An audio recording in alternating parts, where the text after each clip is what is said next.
Well, hello there, and welcome to this week's Orlando Holiday Planning Podcast News, bringing you all the latest news from Walt Disney World and Universal Orlando. This week's news: Pop Century's proper glow up, the Disney fleet grows, Butterbeer season is back and soul searching at EPCOT. So please stand clear of the closing doors, keep your hands and arms inside the podcast at all times, and let's get on with the show. If you're a fan of a value for money stay, you'll be pleased to hear that Disney's Pop Century has finally finished its massive facelift.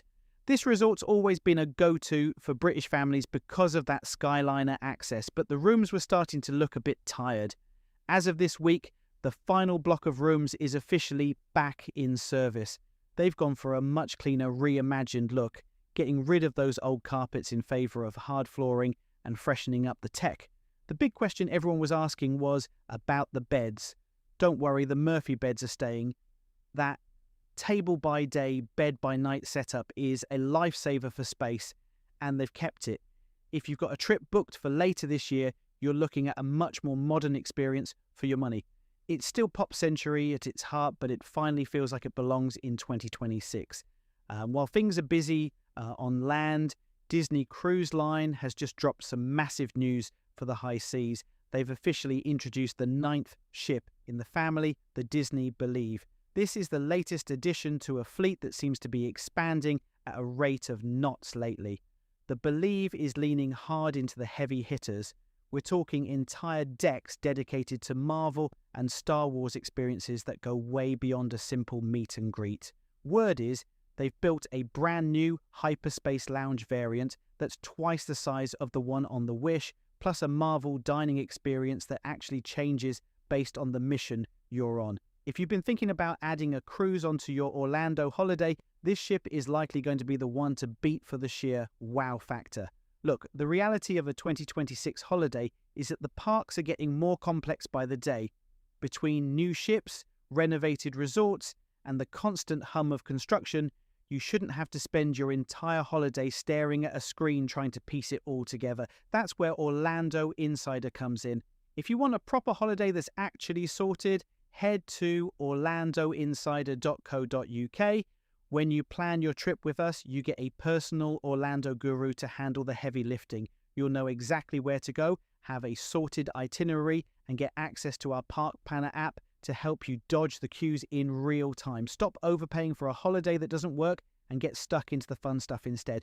Go to orlandoinsider.co.uk and let's get it handled properly. Back over at Universal, your sweet tooth is about to take a beating. Butterbeer season has officially returned to the Wizarding World.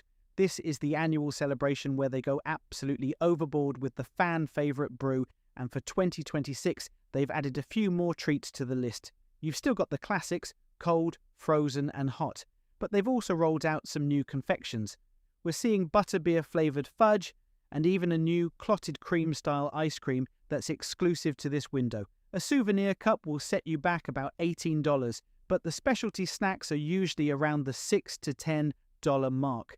If you're a Potter fan, this really is the best time to visit, as the atmosphere in Hogsmeade and Diagon Alley gets a proper lift when everyone's walking around with a moustache made of foam. Finally, if you need a break from the madness of the queues, the Garden Rock series at Epcot's Flower and Garden Festival is hitting its peak. This week has been all about the nostalgia. We've had a proper soulful vibe with various Motown tributes, but the big draw for many has been Herman's Hermits. They've been playing the America Gardens Theatre and the crowds have been massive. Just remember my golden rule for these concerts. If it's a big name, don't just hope for a seat. You really need to bag a dining package. It'll cost you a bit more for your lunch or dinner, but it's the only way to guarantee you aren't stuck standing on the walkway 3 rows back from the actual theatre.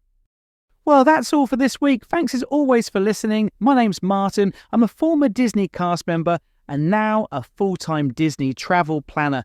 It's my job to make sure that you have an awesome Orlando adventure. Get in touch using the links in the show notes or visit orlandoinsider.co.uk.